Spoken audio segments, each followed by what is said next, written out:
అందరికీ శుభోదయం. ఈరోజు మనం తెలుసుకునే శ్లోకం విష్ణు సహస్రనామంలోని 26వ శ్లోకం. ఈ శ్లోకం పునర్వసు నక్షత్రం 2వ పాదంలో జన్మించిన వారికి మంచిది. శ్లోకం సుప్రసాద ప్రసన్నాత్మ విశ్వశ్రుక్ విశ్వపుగ్విపుః సత్కర్త సత్కృత సాధు జహ్నుర్నారాయణో నరః.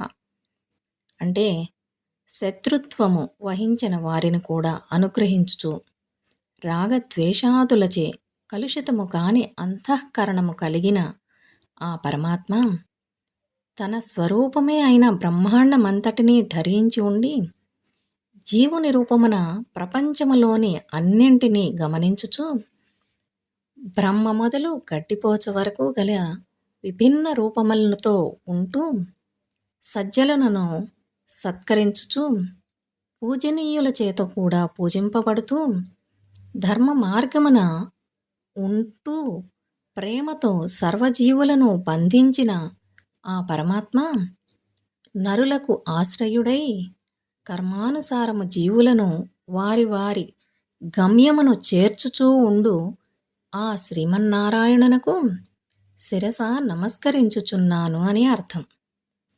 సుప్రసాద ప్రసన్నాత్మా విశ్వశ్రుక్ విశ్వపుగ్విపుః సత్కర్త సత్కృత సాధుర్జహ్నుర్నారాయణో నరః.